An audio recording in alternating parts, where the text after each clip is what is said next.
Pretty simple, easy process. I'm going to show you how I roast green chilies out of our garden. These are Anaheim green chilies, and they've still got the seeds in them, skins on them. I put them on the grill, and we'll roast them till they're charred on all sides. Then I'll put them in a container like that, put a lid on it, let it set for a half hour, and then peel the skins off of them, take the seeds out of them, dice them up, and man, they are delicious. Hey guys, we're back. I just wanted to show you the chilies that are roasting. As you can see, I just kind of keep flipping them.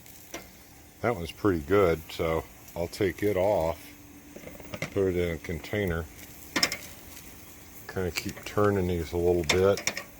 Yeah, you probably want 70-80% of the chili to have some char on it.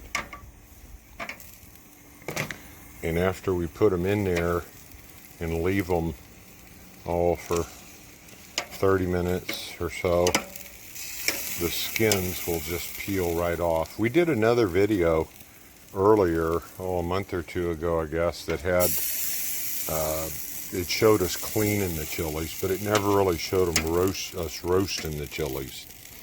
So I wanted to show you the roasting of the chilies. Like I said, if you want to keep the seeds, this one here, I opened it up prior to cooking it so that I could get the seeds out, because those seeds next year, I will replant those in my garden. Some of these, as they get a little older, they turn red. Some of the peppers are not as big, but they've gotten older and they get a little red. So I'm going to keep doing this, and once I get that bowl full and all these chilies done, we'll peel them. And I think maybe this afternoon I'll show you how to make some green chili sauce to go over burritos, and maybe we'll make a beef and cheese green chili burrito. So anyhow, we'll be back to you in a little bit. I'm just going to keep flipping and turning these chilies until all of them are done. A lot of them are getting really close. Whoops. A lot of them are getting really close. So, like I said, see how nice and charred they get? Okay, we'll see you guys a little bit later. Okay, we're finishing up here real quick. We've got most all of our chilies roasted. I think these four are the last one out of the water, or out of the heat. And then we'll put a lid on them, about a half hour or so. And then we'll be ready to peel the skins off of them, chop them up, and we'll make some green chili sauce for our burritos tonight. Hey guys, you know, earlier we roasted the chilies on the grill. I brought them all in. Debbie peeled them, got all of the skins off of them. They're beautiful. I've taken and all I did was rough chopped them. I took them, laid them out, cut them this way, cut them that way. I took and diced up some onions, yellow onions. I took a few tomatoes, early girl tomatoes out of the garden, and cut those up a little bit. I've taken some chicken broth. Here last weekend we roasted, or excuse me, we smoked a couple of chickens in the new smoker. And after we were done, I took the chicken and the bones, skin and all that, threw it in a pot, boiled it for a couple hours, made some chicken broth, which is killer. And we're going to use that chicken broth in our green chili sauce here in a few minutes. But I just wanted to kind of show you what I do with it is I'm kind of going to do probably about a third like that. And it doesn't take all that much, but I'll split it in thirds. And two of these I'll put in a Ziploc bag, flatten them out, put them in my freezer, and we'll have green chili for, you know, dinner some other night. But for right now, I'm going to take these, put them in a bowl. One thing I do have to warn you about is when you're peeling these chilies, you definitely want to wear some latex gloves, kitchen gloves, something, and you certainly don't want to be rubbing your face or eyes.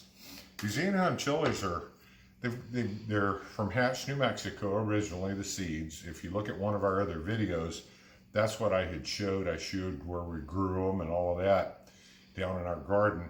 But if you go touching these things, rub your face or your eyes, you're going to wish you didn't. So we're going to wander over here to the stove, and I'm going to get this started and show you how we do it. So hang on just a second here. Let me grab a pot, and what I'm going to do is I'm going to start off with some onions. We're going to put onions in the pot. Whoops.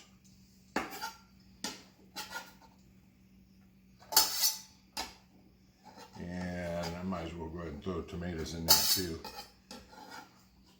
Go ahead and break those tomatoes down a little bit. And we'll move our camera and stuff over to the stove, and we'll show you what we're going to do. Be back in just a second. Okay, so what we're going to do, I've got the onions and tomatoes on the stove, and I'm just putting a little bit of vegetable oil in here to kind of brown the onions, really kind of sweat them a little bit, just a dab of salt. And I'm going to stir these for a few minutes till the tomatoes and the onions kind of break down.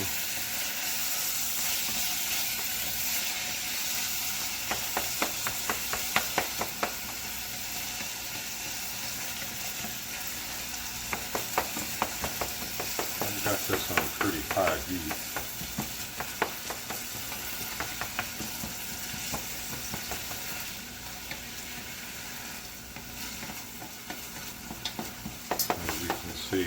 I'm guessing that, it takes probably all 5, 6, 7 minutes to put it together, and then I'll take and leave it on the stove for about 30 to 45 minutes and let it kind of go ahead and break down a little bit more. What we're going to do though, we're doing the onions and we're doing the tomatoes. You can take the skins off the tomatoes. Some people do, some people don't. I like to just leave them on there. Like I said, I don't put that many in, but enough to give it a little sweet from the tomatoes.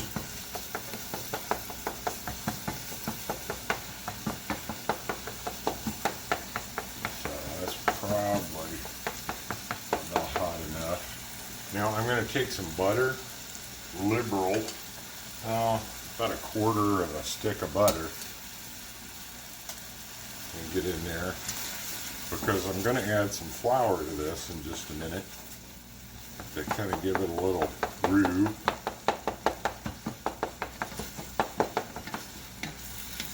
it nice and hot. Get that butter melted. I'm going to turn this down just a little bit.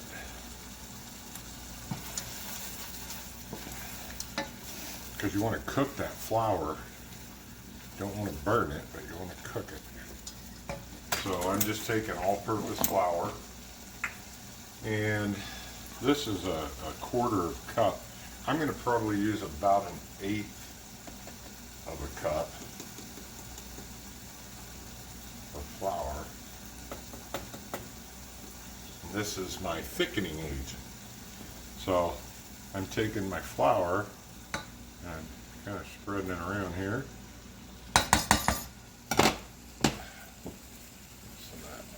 Burn it. Now give it a good stir, because I want to cook that flour, get it kind of golden. It doesn't take long at this heat.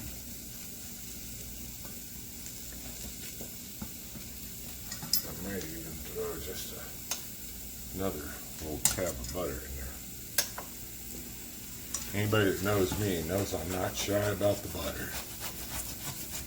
You can, I've done it for our kids. We've got one son and his wife that don't do dairy, and we've used the substitute for that. the grocery store and doing this, and it works perfectly well. I just think the butter gives it a little bit better flavor. So at this point, we've got our flour kind of browned and a little roux created here, if you can see that. Keep trying to clean up after myself a little bit to keep that flour off the burner. But what I talked about was some chicken base that we had from last weekend. And now at this point, I add in my chicken base. I have, oh, I don't know, probably 2 cups of chicken base there. And I'll end up adding, probably add all of it, I think. 2 cups of chicken broth. And I just work that from the bottom, make sure I don't have anything stuck, and get all that crispy, delicious butter off of the bottom. Keep it going. Let that flour off that burner. And I'll just keep adding a little bit of chicken base. And let it keep going. I think I'll turn my temperature back up. That's cooled it down a little bit.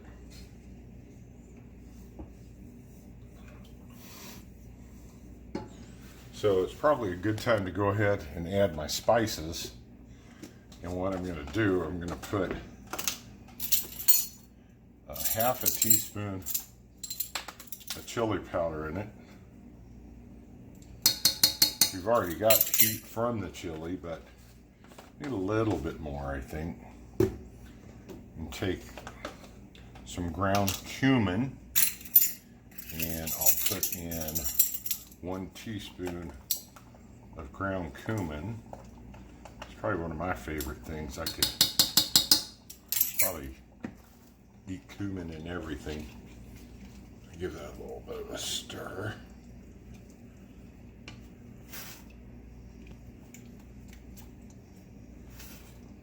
And it's kind of up to you how you want to work your temperature, but I keep, you know, add a little bit more chicken to it, broth. I've got 2 cups, roughly 2 cups in there now. Excuse me. I've put the cumin in, the chili in. I'm going to put, and you can use either granulated or fresh. I use fresh sometimes, granulated sometimes. Granulated garlic. I'm putting a teaspoon of granulated garlic in. And then I'm putting a teaspoon of cracked black pepper in.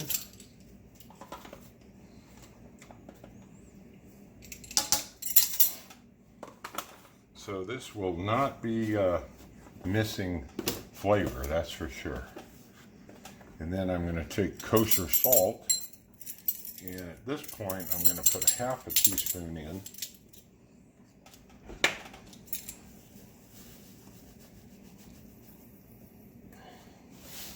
Kosher salt, and we can always add a little bit of salt later.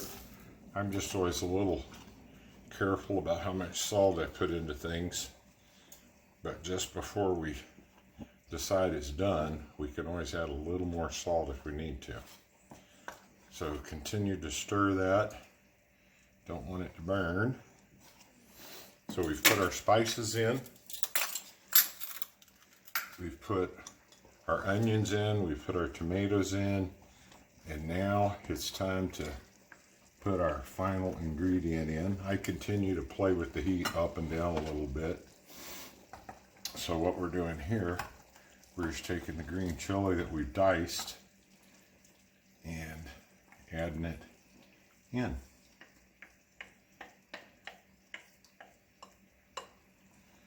So at this point, it's nice and thick, but it really needs a little time to develop the flavor. So we're going to give it probably about 20 to 30 minutes on a little bit of a low to medium low temperature. We'll put a lid on it, and then we'll come back to you when we're ready to put some pulled pork, cheddar cheese, green chili burritos together. Hey, we're back. Now we're really getting to the good part. It's the eating part of this. Might pan down here a little bit and look at the green chili. This is what it ends up looking like when you're done. So, some nice thick chili sauce. And I'm sure tomorrow morning, I'm gonna be having a breakfast burrito with some scrambled eggs and a little chili and some cheese on top. It's gonna be a great breakfast burrito. But anyways, you gotta make sure to heat your tortillas so they're a little bit pliable. People do them on the grill, people do them in the oven, people do them in a frying pan, however you wanna do it. It's kind of up to you. But what I start off with is I put a little bit of cheese, and this is shredded cheddar cheese.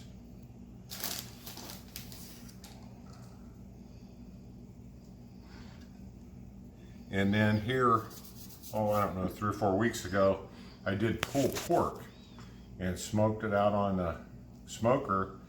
And I do the same thing with most everything. I'll take it, when we cook it up, I'll have left and I'll bag it in little Ziploc baggies and throw it in the freezer. This is the chili we talked about earlier, and there's 2 bags that are going to go in the freezer, and we can use them anytime this winter. But what I do now is I take a little bit of pulled pork and I've reheated it in the skillet, put just a little bit of green chili sauce in it to get a little more flavor, but you can do it however you want to. Then I take a little bit of the green chili and I'll ladle a little bit inside.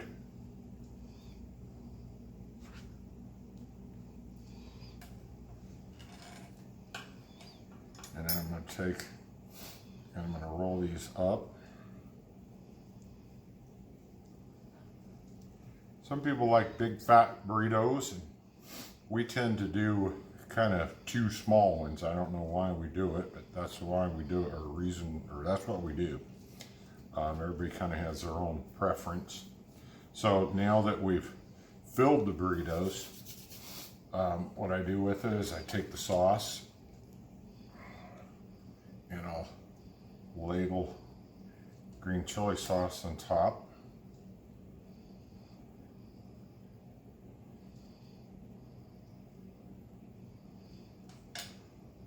And then I'll put a bunch of cheese on top of that.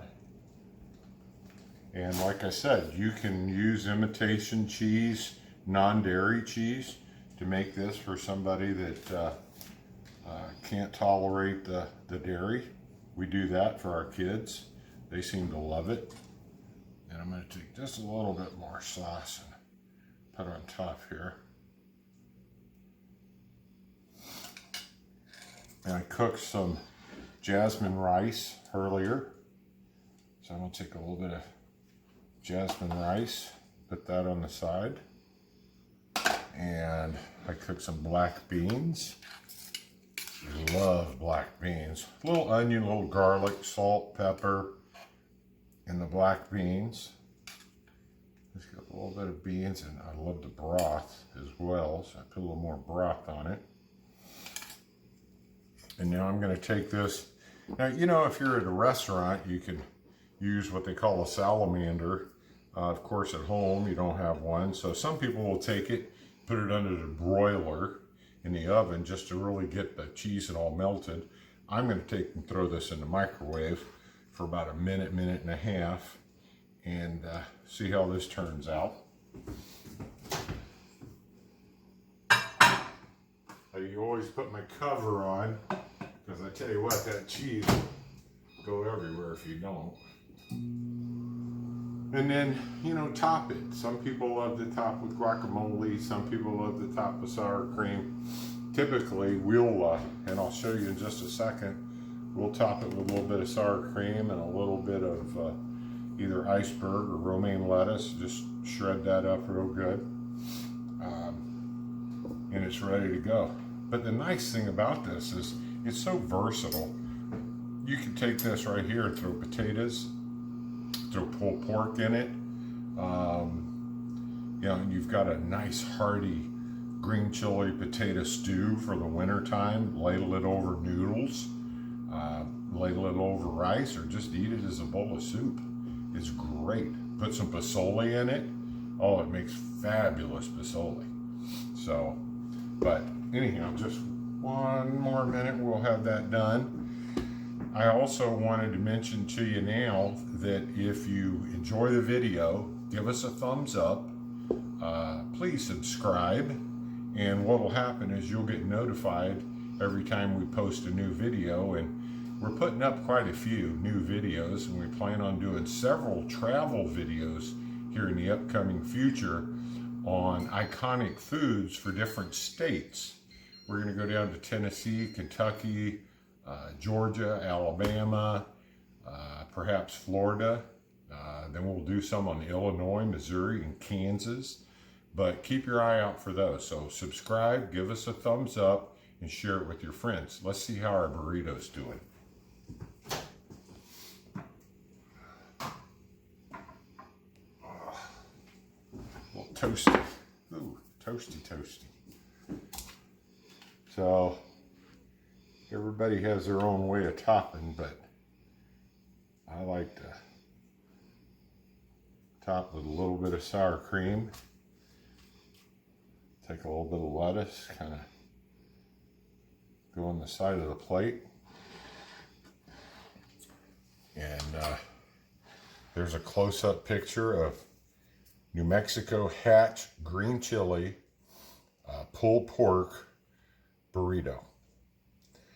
We sure hope that you enjoyed the video.